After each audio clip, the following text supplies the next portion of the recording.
All right, as a very vocal Nikola Jokic and Denver Nuggets hater, you guys got me shook. I mean, I'm shaking in my rip-off Nikes. I'm trembling like I just hit a PR, which, by the way, I did today. Thank you for asking. But seriously, in this offseason, they went from a bad roster to a good roster, which, by the way, if you're asking how they were bad last year, I don't care if they took the champs to Game 7. When you watch that team, I feel like there was only 4 playable players on the whole team. I mean, Jamal Murray, Christian Brown, Aaron Gordon, Nikola Jokic, anyone else on that roster, there always had to be a fifth guy that was unplayable in the playoffs, but he was on the court because they needed that. But now, in this offseason, they got a bunch of guys that we'll be talking about, and unfortunately, I'm going to have to glaze them, which is something I really don't want to do. And if you're wondering why I'm a Jokic hater, I'm a Nuggets hater, It's really just the whole thing of like 99% of bigs I root against, just because I am a smaller guy in real life. I'm like 5'9", 5'8", and unless your name's like Zion or like you're just like you have a super weird build like Chet. Every other big I kind of just root against. I like rooting for the small guards, which actually works out because I am a Hawks fan, but part of me doesn't like Trae Young, so it's kind of weird. But yeah, before I start glazing, I am going to give my biggest concern, and then we will start praising them.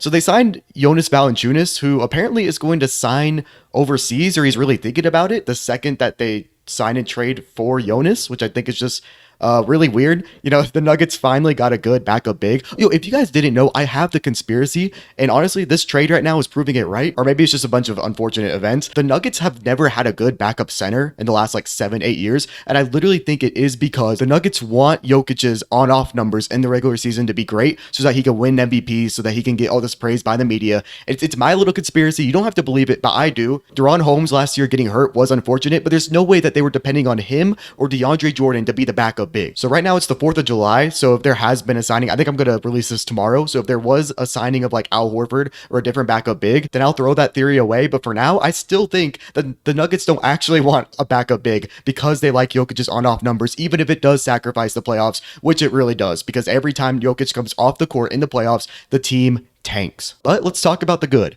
The first thing that the Nuggets did was trade Michael Porter Jr. and a future unprotected first round pick in 2032, I believe, for Cam Johnson. And this is something that for the first 5 seconds, I'm like, holy crap, a 2032 unprotected first round pick when Jokic is 37 is kind of crazy to give away. And then I thought about it. I remembered how bad MPJ was, how unplayable he was sometimes in the playoffs, and I remember how good Cam Johnson is, and I realized that, they have the best player, questionably, because I kind of think it's Giannis, but one of the best players in the league in his prime.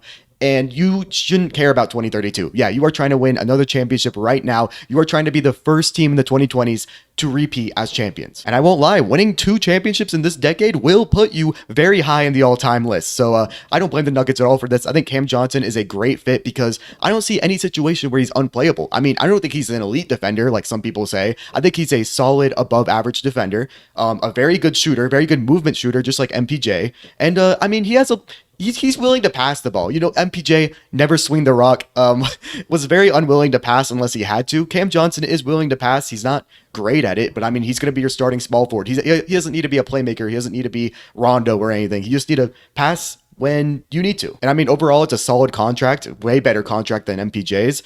So obviously this is like a huge win of a trade, and it's a win for the Nets, which I mean, this is a Nuggets video, but yeah, getting a guy in MPJ who has potential. I'm not going to say he's going to become some superstar. He won't, but he'll be better, I think, on the Nets than the Nuggets, or at least he might get more minutes or something. Yeah, I don't know. I think the only thing that they're really sacrificing with MPJ being replaced is one, MPJ is a slightly better shooter, but it's not some crazy margin. And then I think actually MPJ is a great rebounder.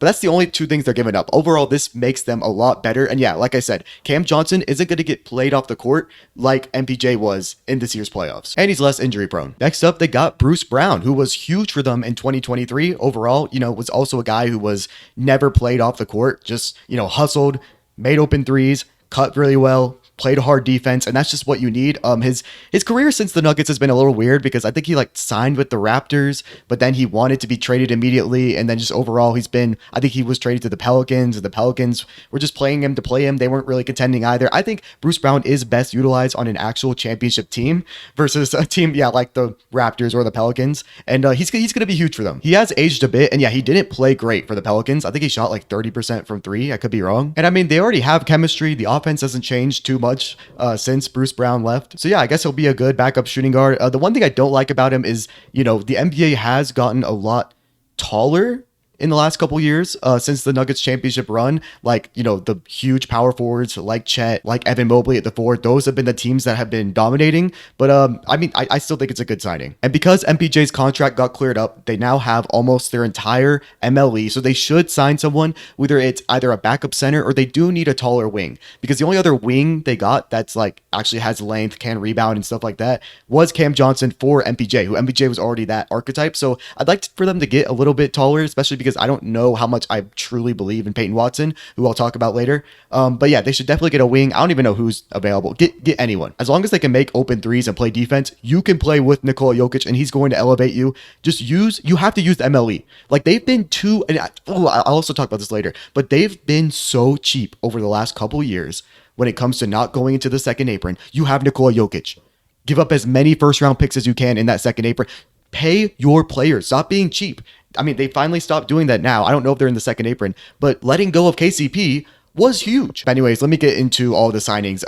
I'll just go ahead and talk about Jonas Valanciunas. So I love the fact that they got a backup center, but I think they need a backup center for the playoffs. And I don't think Jonas is that. Not only does he doesn't like play similar to Jokic, right? But Mr. Jason Kelsey himself is a very slow player. I mean, I just think that even though he is a serviceable backup big, he's not someone you want to play in the playoffs. Defensively, he's not good. Offensively, you kind of have to play through him, which I guess the Nuggets are used to playing through their center, but I don't think they want to do that. And then obviously, he's going to apparently maybe leave the country to play basketball somewhere else. So overall, that's not great. But their last final good signing was Tim Hardaway Jr., who again is kind of like an MPJ, but he's shorter, not as good defensively or rebounding wise, but just a good movement shooter. And honestly, off the bench, you kind of want those guys. And I don't want to say this because sometimes, like a guy like Peyton Watson was unplayable in the playoffs because he is a specialty player, but you kind of want specialty players off the bench because the starting 5 is already so good, where when they get hot, maybe that's when you want to close with them. So Tim Hardaway Jr. is a guy who can either get hot or get cold. Hot was like that 2014 Rising Stars game with him and Dion Waiters. Cold is a lot of playoff runs with the Dallas Mavericks. But hey, if you have Tim Hardaway Jr. running around, it's going to be a lot harder for teams to play help defense on Nikola Jokic. Just making his life easy. Does it help him defensively?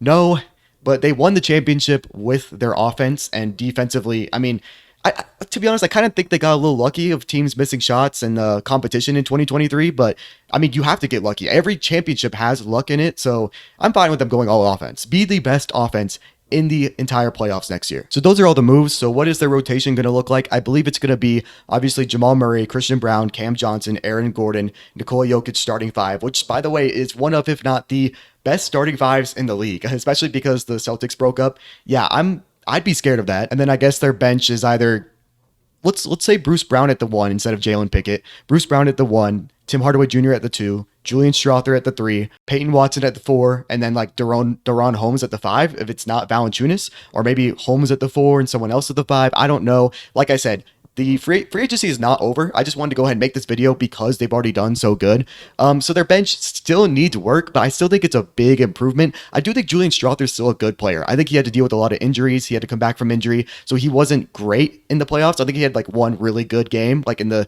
third or fourth quarter, where he brought them back against OKC. And then I think game 7, he was terrible against OKC, but he was dealing with injuries. I'm hoping with a good full season that he's still a great player. He's a good sharpshooter, can play decent defense, at least just hold your own. He's not going to be super positive. And it's so unfortunate that I think it was either a torn Achilles or ACL with Deron Holmes. He didn't get to play. I was actually pretty high on him as a prospect. I was happy that the Nuggets finally wanted to get a backup center. And yeah, he got injured. Hopefully this year he's really good. And even if you keep Valanciunas, you could play Holmes at the 4 or at the backup 5. I mean, hopefully he holds his own. I don't think they should rely on him as the backup 5. He should be third string, but if he is second string, he might do something good. I don't know. And then, yeah, Peyton Watson still is the backup 4.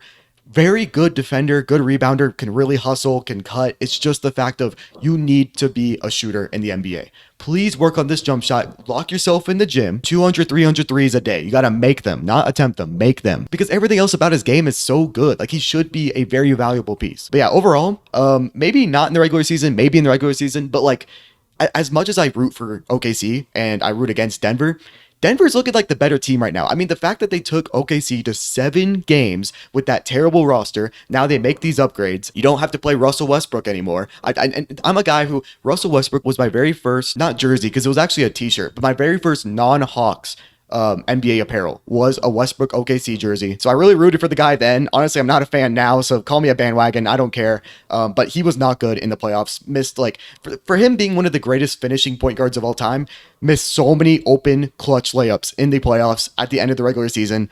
Oh my gosh. It was actually cringe to watch. But playoffs wise, if I'm OKC, I thought OKC should have made moves even winning the championship. I thought they should have moved Hartenstein, moved Lou Dort, get some guys that are way more consistent because there was a lot of inconsistencies and they didn't do that. So for that reason, honestly, right now, I think it's between Denver and Houston. I don't believe in OKC anymore. I know they just won the championship. I don't care.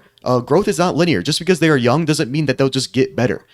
So I don't know who I would choose right now, but I definitely think the Nuggets made the right moves. They should be championship contenders. And Jokic, I'm not going to say there's no more excuses because, again, you don't have a backup 5 right now. And, I mean, the pieces you got, it's not some sort of super team. But you're Nikola Jokic. People say you're the best player in the world. I think he should be getting number 2 next year. Or at the very least, if you're not matching up against OKC or Houston before, make the Western Conference Finals. Because as good as Jokic is, and as good as he was in some games in the playoffs, he had a couple duds versus OKC. Like, let's be honest. That is a historically great defense, but when you're a superstar, you don't do that. I don't think he'll do that next year. I honestly, again, it's between them and Houston for me right now. But yeah, they might be my favorites. Just get a guy like Al Horford, or like, I don't get how Mo Wagner only signed for $5 million. I know he like had a huge injury, a season-ending injury, but like that's a good backup center where if the Nuggets got him, I would have them as favorites. He's better than a guy like Valanciunas. Like, he's more mobile. He can shoot better. He can finish better. Like, he shot like 55-60% from the field. That's a little side tangent though. But yeah, Denver Nuggets, you did good. Before, you were super cheap. Now you're giving up your first round picks. You're you're trading for a guy like Cam Johnson who he's just super playable. He's super solid. Obviously, like on the Nets, he was like a 20 point per game guy, I think, because there was no one else. I think he'll just replace MPJ's stats and then just give you better defense, hopefully more health, and just more consistency. But yeah, that's my thoughts on the Nuggets. As a Nuggets hater, gotta give props. Yeah, if you guys enjoyed, let me know. Comment below what video I should make next. I'm going to do kind of like a mix of videos like these and my Hawks video where I praise people, but I also want to kind of do commentary, talking about things that like Gilbert Arenas says and KD says on Twitter. So yeah, just let me know. Like the video if you enjoyed. Subscribe to stay tuned. Goodbye.